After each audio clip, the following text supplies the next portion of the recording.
E aí pessoal, tudo bem? Bem-vindos a mais um vídeo do canal. Meu nome é Norton, esse aqui é um canal compartilhado com a minha irmã Natália. Sejam muito bem-vindos. Pessoal, primeiramente, antes de pedir o seu like, o seu comentário, a sua inscrição, a gente queria dizer que a gente segue precisando de ajuda. A gente mora aqui em Porto Alegre, então vocês devem saber que o estado passou por uma grande tragédia nos últimos tempos, então a gente vai deixar também na descrição alguns links de vaquinhas que a gente confia e tal, e formas de ajudar. Então, para quem puder, quem se sentir tocado e tiver condições, a gente agradece muito, é muito importante. Agora está esfriando, então essa questão de roupas de inverno, cobertor, seguem sendo muito importantes. E a gente então queria continuar gravando aqui com o conteúdo do canal, mas também mostrando respeito e solidariedade a todo mundo que tá precisando, ok? Bom, galera, eu queria falar então sobre um livro que eu gostei muito de ler, que é Frankenstein, da Mary Shelley. Essa edição aqui da Dark Side. E o vídeo, ele vai ser um pouquinho longo, e a gente vai dividir ele em capítulos, tá? O vídeo, porque eu quero falar sobre vários pontos. A gente vai deixar também a minutagem, então se você quiser pular para a parte que realmente lhe interessa e tal, fiquem à vontade, mas a gente recomenda fortemente que vocês acompanhem todo o vídeo, toda a linha de raciocínio, porque ficou um roteiro bem legal. Eu fiquei bem feliz com o material que a gente produziu, e eu vou deixar também 2 links aqui embaixo de materiais de apoio que vocês podem acessar. Um deles é um vídeo do canal do Paulo Resulti, que é um historiador excelente, eu adoro os conteúdos dele, e ele faz um vídeo então contando toda a história da Mary Shelley, a origem da vida dela, dos pais dela e tal, que eu acho que complementa muito aqui, e a gente vai falar sobre ela também. E um vídeo de um canal que eu gosto muito também, que é Quem é Você?, que é uma entrevista com uma professora, se não me engano, da USP, a Sandra Vasconcelos, que ela vai falar também sobre formas de ler o romance e tudo mais. E muita coisa também aqui eu deixei, é uma live que ela tem, mas que eu sintetizei aqui, eu trouxe também com contribuições minhas. A gente vai deixar os 2 links então, para se vocês quiserem se aprofundar nesse material. Eu acho que é uma leitura que permite várias formas de ser encarada e conversa com a gente até hoje, apesar do seu tempo de escrita, né? Então, primeiramente, qual que vai ser o primeiro capítulo? Eu vou fazer uma introdução da edição, falando um pouquinho sobre ela, o que eu achei, se eu recomendo ou não. Eu vou falar então um pouco do contexto histórico, da origem do romantismo e do romantismo gótico. Daí eu pulo então para uma parte do resumo da obra, uma forma sintética do que é o livro, formas de você ler, então, esse capítulo então vai ser um resumo da obra e formas de leitura e interpretação do texto. E por fim a gente conclui então com as minhas considerações e os meus paralelos com relação à cultura pop e outros livros, Eu tenho aqui, trouxe uma mala cheia de livro aqui, de links que a gente pode fazer com outras obras, tanto da literatura como do cinema e da sétima arte.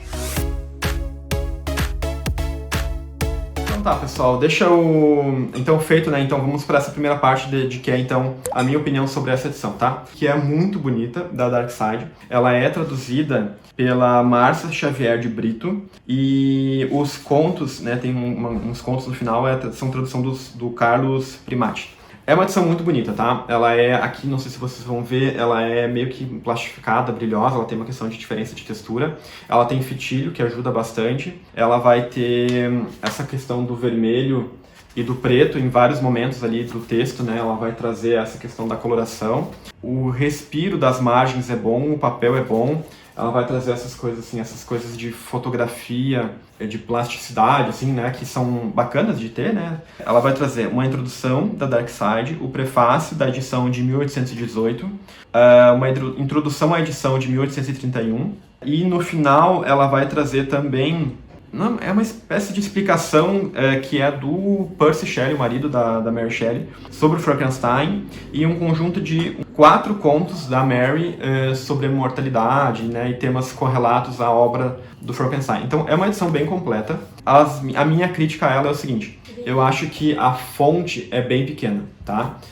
Então, para quem lê, no meu caso, eu leio muito à noite, eu achei a diagramação dela, assim, uma letrinha muito pequenininha, podia ser uma fonte um pouquinho maior, me incomodou um pouco, assim, de forçar a vista mesmo, isso de dar um cansaço ao ler. E eu achei a introdução desse livro fraca. Oxente! Fraca no sentido de que ela não me acrescentou além do que eu já sabia de ter visto em outros vídeos, de já ter pesquisado em outros lugares. Muito diferente, por exemplo, da introdução também da Dark Side, essa padronagem belíssima, do Drácula, do Bram Stoker, que a pesquisadora que faz, ela traz assim, insights muito legais, coisas que eu não tinha visto em nenhum outro lugar, e que para mim fez muito sentido, assim, e eu fui meio que esperando também, nessa edição da Dark Side, ter algo parecido, Ele vai falar ali basicamente da questão da Mary Shelley, lá com o Lord Byron, como é que eles escreveram naquele verão, né, inverno sem verão, verão sem inverno e tal. E vai contar essa história, que é uma história bastante batida para quem já sabe, tá? Então eu também não vou me deter nesse ponto. E sobre a tradução, tem muita gente que critica a tradução da Dark Side. Eu não vi problemas, eu achei ela bem fluida, bem tranquila, não foi uma leitura que me engasgou, né? A gente percebe que a tradução é ruim, quando a frase não faz sentido, eu não acho que seja o caso aqui, mas eu também não cotejei com o original, então eu também não posso aqui opinar sobre algo que eu não sei, mas eu achei bem tranquilo. A minha única questão é com relação à introdução, que eu achei fraca, e com relação à letra pequena. Talvez, se você quiser comprar esse livro, eu recomendo a edição da Penguin, que sempre é maravilhosa, essa aí, zero defeitos, tá bom? Então, dito isso, fim da primeira parte. Vamos à próxima parte, que é então a origem do contexto histórico que essa obra é inserida, o romantismo e o romantismo gótico. Então tá, aqui um pouquinho de história, tá, do que eu pesquisei também, muito daquela coleção do Otto Maria Carpo, né, a história da literatura ocidental. Ele vai falar então sobre a origem do romantismo, qual que é o seu contexto histórico, e eu quis trazer aqui um pouco, né. Então ele tem origem então no final do século XVIII, na Europa, e nesse período na Europa, ela vem passando por uma série de mudanças muito profundas, né, uma delas a questão do iluminismo. Então o iluminismo ele traz a ideia da produção científica, de você voltar, né, aos clássicos, né, aos gregos e romanos, de você redescobrir as ciências, a matemática, a filosofia, que vinha muito, né, daquela coisa da Idade Média, de você ficar em textos sacros, né, então o iluminismo traz essa ideia da razão. E você tem também a questão do romantismo inserido dentro da Revolução Industrial. E ao longo, e eu falo isso porque ao longo do livro, depois eu vou pensar esses elementos, a gente percebe essa influência do romantismo, da obra da Mary Shelley, nesse contexto histórico. A gente também, então, tem essa questão de como a elevação da indústria e o processo de urbanização impactam na vida das pessoas, né? Percebam que toda vez que o Victor está em um ambiente urbano, ele é atormentado, seja por essa coisa de, eu quero desenvolver a vida e eu quero trabalhar horrores, que ele se afasta, né, no processo de criação da criatura, do contexto social, da sua família, ele fica muito concentrado no seu laboratório. Então, essa questão da ciência, da indústria e da vida urbana como um processo de atormentação, não sei como é que se fala, e como isso impacta na vida das pessoas, né? A gente vai ter, então, todo um movimento pela racionalidade, de o indivíduo racional acima do indivíduo movido pela fé.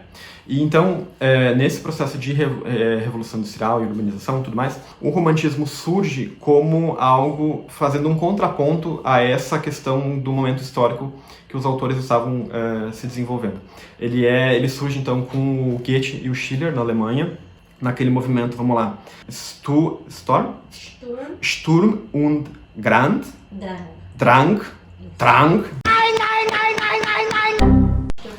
Sturm und Drang, né, que seria tempestade e ímpeto, que é aquela ideia da ação ter menor peso em relação ao subjetivo do personagem. Então, a mente do personagem, os seus sentimentos, eles falam mais, eles tocam mais fundo do que o processo de ação de um personagem. Então, por exemplo, se você pega ali os Três Mosqueteiros, você tem um personagem que você tem que salvar a donzela, você tem que salvar o reino, então se reúne a tropa toda e vai e invade o castelo. Aqui não, aqui a gente tem, por exemplo, em Sofrimentos do Jovem Werther, o sujeito que ama a menina, e daí quando ela dá a entender que o ama também, o céu está lindo, e é todo rolê na cabeça dele, daí lá o rejeita, então daí ele fica mal, chora e se joga na grama, sofrendo horrores. Então é muito mais o subjetivo, aquilo que está na cabeça da pessoa, do que a ação propriamente dita. E ela vai ter sempre uma questão do herói romântico ser contrário ao status quo, àquilo que está estabelecido. Então, o herói, no caso aqui no livro, né, o Victor, no sentido de que ele vai produzir algo que vai trazer muito problema, muita tragédia, e o livro então mostra os efeitos disso, né? Então, enquanto a galera estava se preocupando em crescer, desenvolver indústria, tecnologia, etc e tal, o que a gente depreende da atitude do Victor é que o ideal talvez seria pisar um pouco no freio e voltar para suas origens, né, no campo, com uma família idílica e os gatos, cachorros, papagaios vivendo em harmonia com o ser humano e tudo mais. Então é sempre uma questão de contraventura, de contra aquilo que está estabelecido, seja esse movimento industrial, seja aos valores da época, né? Então o romantismo vem com essa linha. Outras características que a gente tem no movimento romântico que vão aparecer também no livro da Mary Shelley. A questão do mundo natural versus cidade e indústria. A gente vai ter também o campo e a ingenuidade infantil como sendo elementos de valorização. Então, aquela questão de você ter a ganância, o heroísmo, a coragem, não é tanto o foco, é mais essa questão da inocência e do campo como algo belo, louvor, e que deve ser preservado, mantido e que deve ser enaltecido. Então são essas características, de certa forma, do romantismo, né? Então, quando você pensar num livro desse período, pense Idade Medieval, Iluminismo, racionalidade, ser humano no foco, né? Não mais Deus e a fé, indústria, urbanização e retorno para o campo. É esse o contexto no qual está embebido a obra que você vai ler se você pegar um livro romântico. E com relação ao romantismo gótico, o gótico ele é uma vertente do romantismo, né? Ele vai tratar esse elemento também, indústria, ou tecnologia, ou ciências, né? Entendam dessa forma. E ele vai ver também a natureza não mais como algo totalmente belo, puro e santo. É como se no gótico você tivesse a natureza pós-queda do pecado, né? Então o gótico vê essa natureza que, ao mesmo tempo que é bela, ela também é destruidora, assim como ela também dá vida, ela também destrói, né? Belo e feio. Então ela vai ter essa coisa não só mais unilateral da natureza, mas como algo também ruim. A gente vai ter no romantismo gótico, então, 3 elementos. Esse elemento da natureza como algo bom e ruim, a questão do sobrenatural, então, se vocês lembrarem, né? Então vai ter uma assombração, vai ter um ranger de assoalhos, um vampiro, um lobisomem, aqui no caso a gente vai ter um morto-vivo, né? Então sempre tem um elemento, um quê de fora da realidade, né? Que a gente não consegue entender estritamente pela ciência, né? De que a ciência, também uma crítica à ciência, que ela não consegue explicar tudo.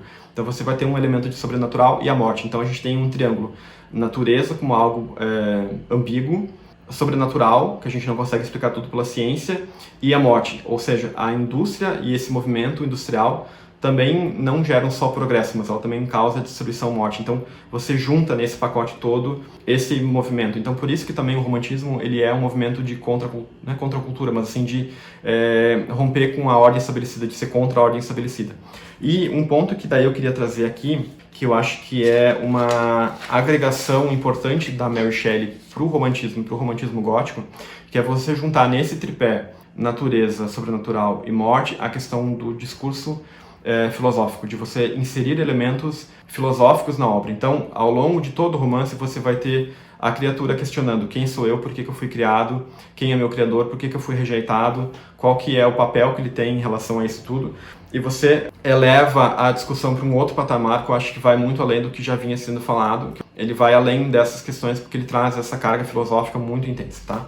Então, com isso, gente, eu queria dar esse pano de fundo geral do que é a obra, por que ela é importante, por que a Mary Shelley inovou, né, nesse sentido, e qual que é o contexto quando você pegar a obra para você entender. Eu acho que isso agrega.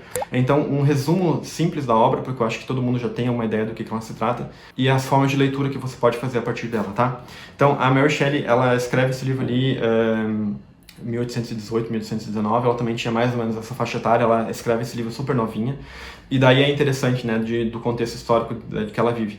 A mãe dela, ela era proto-feminista, então ela tem todos os ensaios ali sobre feminismo, direito a voto, o papel da mulher na sociedade, e o pai dela era um filósofo anarquista, e ele vivia com uma alta roda intelectual. Então a galera se questionou muito na época também de como é que uma menina nova, aquela coisa toda, né, produziu um romance tão poderoso, né? Porque ela vinha de um contexto que ela tinha debates filosóficos com a galera que frequentava a casa dela. Ela ia em palestras de faculdade sobre medicina. Então, assim, ela estava no topo da cadeia intelectual da época e ela convivia com tudo isso. Então, assim, é muito tranquilo de entender da onde ela tira essas ideias, né? E a gente vai ter, então, um romance que eu acho que é importante falar porque me surpreendeu a primeira vez que eu peguei para ler, que ele é um romance em formato de diário.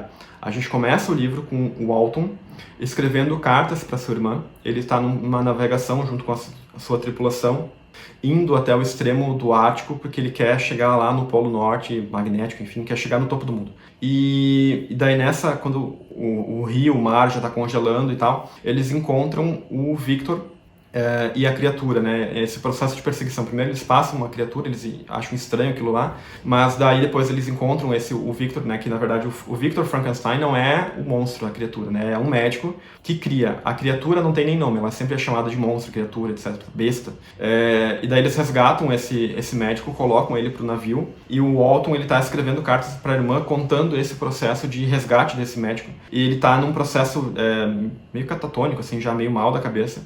E ele conta rapidamente toda a história da vida dele, quem que era a criatura que ele estava perseguindo. E o Walton, então, começa a descrever, né? Então, conforme o cara falava, ele ia tomando nota. E ele vai ter um esquema que é o seguinte: você tem o Walton narrando as cartas, você tem o médico contando a sua história, você tem a criatura contando a sua história, e daí você tem essa história chegando ao leitor pelo ponto de vista do Walton. Então, é um narrador em terceira pessoa, mas que também é um narrador que não é muito confiável, porque ele vai ter vários prismas assim na sua frente até você chegar realmente ao cerne da história. Então é um processo que é interessante de você ver essa bonequinha chinesa, né, de você ir tirando camadas, né, de dentro. Então é basicamente isso, né? O Victor contando, ele morava, né, com a família e tal, ele vai estudar na faculdade, ele cria então, ele vai estudar ciências e ele então tem esse elan de criar ir além da vida, criar vida.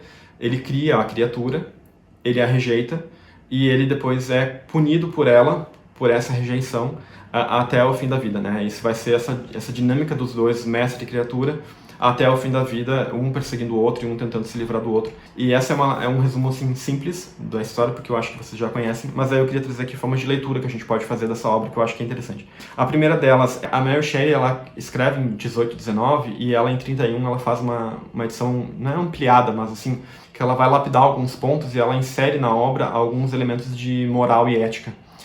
E essa edição da Dark Side aqui é a de 31, tá? E daí ela vai falar uma questão de que a culpa da ambição, né? Então você ter uma ambição desmedida de, eu quero o sucesso absoluto, se eu tiver que puxar o tapete de todo mundo, eu vou puxar, se eu tiver que romper com a ética, etc e tal, eu vou romper porque o que importa é chegar no topo. Então ela dá uma amostragem do que seria uma pessoa exorbitantemente ambiciosa e quais as consequências para a vida dela e para a sociedade. Por outro lado, eu também vejo que é o seguinte, a Mary Shelley talvez, daí uma outra leitura que você pode fazer, não culpe tanto a ambição desmedida, mas você não ser responsável por aquilo que você faz a partir dessa ambição, no sentido de que a criatura amava o seu criador no seu início. Ela era boa, né? Em dados momentos ela vai falar ali, ela vai encontrar uma família no campo lá, ela vai se apaixonar pela humanidade. Então dá a entender que se o Victor não tivesse abandonado essa criatura, tivesse amado a ambição desmedida dele e esse progresso tecnológico, poderia ter sido benéfico para os dois e para a sociedade. Então, é uma dualidade. Até que ponto é a ambição desmedida aquela culpa,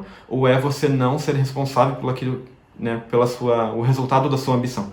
Uma outra leitura que a gente pode fazer é uma leitura psicanalítica, né, com relação à vida da autora. Assim como o Victor perde a mãe, a autora perde a própria mãe também com 10 anos de vida. Ela tem complicações pós-parto e a mãe falece e ela não chega, né, a conhecer. E o Victor, em um dado momento do romance, ele falou assim, eu vou criar a vida a partir de elementos de pessoas que morreram. Dá a entender que talvez fosse Mary Shelley querendo ressuscitar a mãe por meio do Victor. E daí o que aconteceria se a tecnologia da época avançasse a tal ponto que você pudesse trazer vida a pessoas que já morreram. E daí ela entende que não, existe um curso natural da vida que não deve ser ultrapassado. Toda vez que você ultrapassa esse curso, dá muita merda.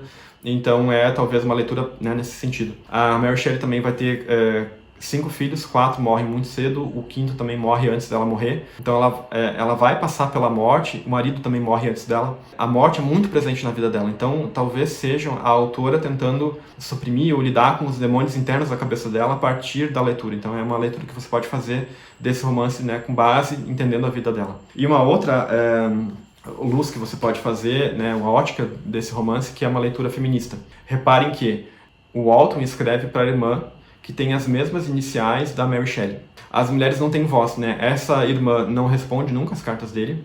A noiva do Victor é uma menina bonita, com todos os seus padrões de beleza clássica, bela, recatada do lar. E não tem nenhuma, além da irmã e uma outra menina também que falece também, as mulheres praticamente não aparecem nesse livro. É o Victor, a criatura, o amigo do Victor, o pai e esse Walton, que é o narrador da história, digamos assim, quem escreve. Então é um romance basicamente masculino. Então, apesar de ser escrito por uma mulher, as mulheres não têm voz, daí pode ser uma crítica a isso. E no momento que você não tem uma mulher para parir ou para dar vida, quem dá a vida é o homem.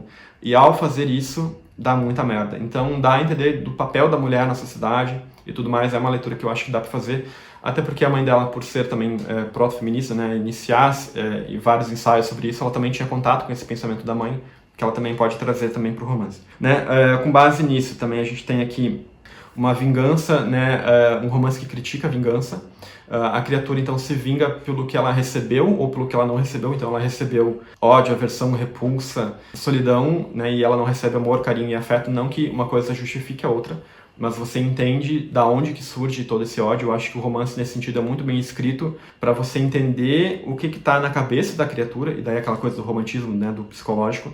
A criatura, em dados momentos, vai, né, se questionar sobre tudo isso, e tudo acontece na cabeça dela. Então, para mim, os melhores capítulos disparados são os que são contados pela criatura, do ponto de vista dela, assim, você entende tudo isso e é muito legal. Então, essa questão de ódio, solidão, culpa, vingança, e como isso é punido também pela Mary Shelley, e ela mostra que isso não leva a nada, só a desgraça e destruição. E a Mary Shelley, ela traz, então, você pode ler, eles falam assim, que é um livro de ficção científica, e a Sandra Vasconcelos vai dizer que ela não concorda, e eu também acho que não. Porque na ficção científica, geralmente a pessoa conta o processo, né? Aqui não é muito esse o foco. É muito mais uma leitura especulativa. Você especula sobre qual seria o futuro da realidade a partir de determinadas ações.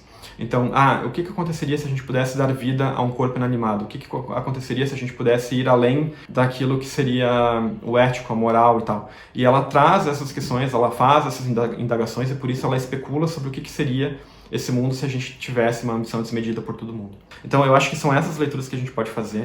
E daí, gente, por fim, um último capítulo que eu queria introduzir aqui são os meus paralelos de leitura e na cultura pop que a gente pode trazer, tá?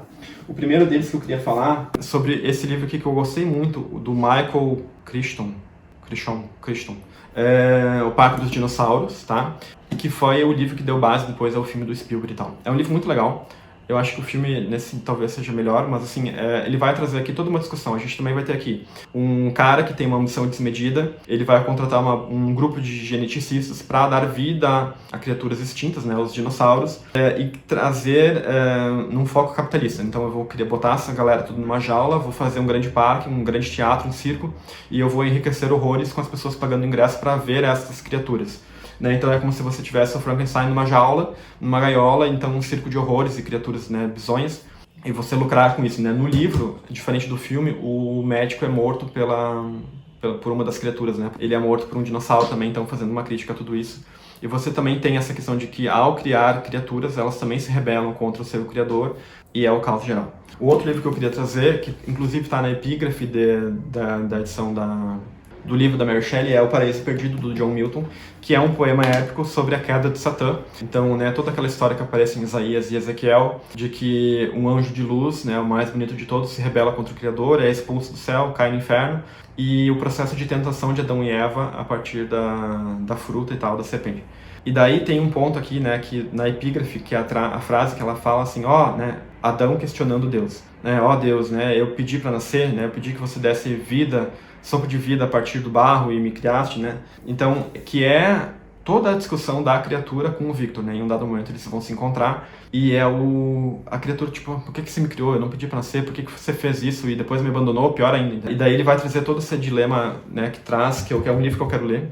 E é interessante em um dado momento do Paraíso Perdido, quando Satã observa o paraíso e Adão e Eva, ele fala assim, se eu não tivesse com tanto ódio de Deus, né, de quem me criou, e da situação a qual eu fui colocado, eu talvez seria amigo dessas pessoas. Né? Eu estaria vivendo em bom relacionamento com elas, mas o meu ódio por Deus me cega e não me impede de abandonar esse ímpeto de vingança. Então ele se vinga também de Deus por meio daquilo que ele amava, que era o ser humano. A criatura também se vinga do Victor com relação à sua noiva. E daí tem esse paralelo que daí é bem claro. Um outro aqui que eu queria trazer, então, que é Drácula, e O Médico e o Monstro, do Stevenson. O Stevenson já tem vídeo aqui no canal, o Drácula acabei me arrependendo de não fazer. Mas a gente vai ter então aqui a tríade do horror clássico inglês, que é Frankenstein, o primeiro, O Médico e o Monstro na metade do século e Drácula no final. Então a gente tem aqui um arco também no sentido de que aqui você vai ter o cara criando uma criatura sem medida e é alguém externo. Aqui no Médico e o Monstro a gente vai ter a criatura como sendo a própria pessoa. Então ele também, um cientista, cria uma poção lá que não é que ele vai se transformar numa criatura horrorosa, mas ele vai liberar o seu subconsciente, aquilo que ele sempre reprimiu, e vai deixar aquilo vir à tona.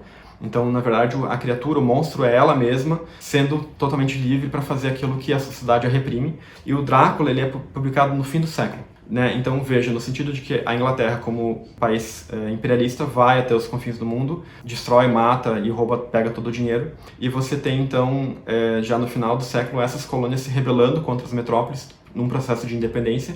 E o grande horror em Drácula é a criatura, aquilo que você criou a partir da exploração e do abandono e da destruição, voltando para a metrópole. Então, o problema aqui é que o Drácula quer morar na Inglaterra. E daí ele vai trazer o horror, então, no sentido de que o maior medo dessa galera que se subjugava era ser subjugado por aquilo que ela oprimia. Então você tem aí também um paralelo que eu acho que é interessante da gente ter, e também vai ter uma criatura com sobrenatural, etc e tal. Com a Bíblia, né, obviamente que tem toda uma discussão, uma pegada teológica, né, em dados momentos também o livro é citado, né, o texto bíblico, o próprio Adão e Eva, do papel do mal, etc e tal. Então são várias lições que a gente pode tirar a partir disso. Com relação ao Silmarillion também eu não trouxe aqui, mas o Tolkien também tinha uma visão de que Deus cria o mundo e depois o abandona. Então no momento que ele tira o paraíso que era num plano terreno e coloca num outro plano, você também tem o Criador abandonando a sua criatura à própria sorte. E a gente vai ter também um paralelo com o Morro dos Ventos Uivantes, da Emily Brontë, também um romance inglês, também um romance gótico, de que o Radcliffe ele é adotado, então ele é colocado naquela família também sem pedir, necessariamente. E apesar de ele ser amado pelo pai, ele é rejeitado pelos irmãos. E ele vai ter esse processo de vingança, não necessariamente criando algo, mas pelo poder, né? Então ele se casa com a irmã do cara, quem ele odiava. Vai ter todo um processo também de culpa, de morte, vai ter uma questão de espírito também. Então tem vários paralelos que a gente pode fazer com relação ao Frankenstein, falando dessa relação de vingança, morte, destruição, culpa e consequências desse ato de você botar isso em prática. E por fim, gente, dois de cultura pop, né? Um deles é o Westworld, que é aquela série da HBO que vai falar então sobre um parque também criado com robôs que vão criar consciência e vão se rebelar com relação à humanidade, né? Por todas as desgraças que eles faziam, né? De violação, assédio, etc. E eles vão também se rebelar contra a humanidade, vai ser um caos total. O criador também é morto pela sua criatura, então assim, tem todo um paralelo que eu acho que é fruto desse romance da Mary Shelley, né? Da Mary Shelley. Que tudo bem, é um livro escrito lá há 200 anos, mas ele é um clássico por isso, porque ele permite infinitas leituras, ele é atual até hoje. Então, e tem essa questão da cultura pop, né, envolvida nisso tudo. E por fim, um último que é uma série do Showtime, que eu acho pra mim uma das melhores séries já feitas, que é Penny Dreadful, que ele vai pegar todos os elementos de horror clássico, né? Então, lobisomem, Drácula, vampiros, bruxas, Dorian Gray, o Victor Frankenstein, a criatura. Vai trazer tudo isso num balaio de gatos na Inglaterra vitoriana, numa ambientação histórica maravilhosa. E ele vai ter, então, para mim, os melhores diálogos da série são entre a criatura, que leu todo tipo de filósofo, poeta e grandes autores da época, conversando com a Eva Green, que é um personagem dessa mulher meio bruxa, meio paranormal, e a relação deles dialogando sobre a humanidade, né, como ela é vil, corrupta e ao mesmo tempo bela e capaz de atos de amor incríveis. Pra mim é a melhor coisa. Por fim, gente, então assim, concluindo, tá? Eu gostei muito desse livro. Eu confesso que pra mim as melhores partes são os capítulos da criatura, tanto que eu tava dando tipo, um 13,5 ali, porque o Victor é um personagem insuportável, é um mala sem alça, um frouxo, e pra mim o romance ganhou muitos capítulos, muitos pontos ali no capítulo 15, quando ele vai focar na criatura e todos os diálogos que vai ter, inclusive no final, da criatura na cabeça dela, do que ela fez, dos arrependimentos dela também.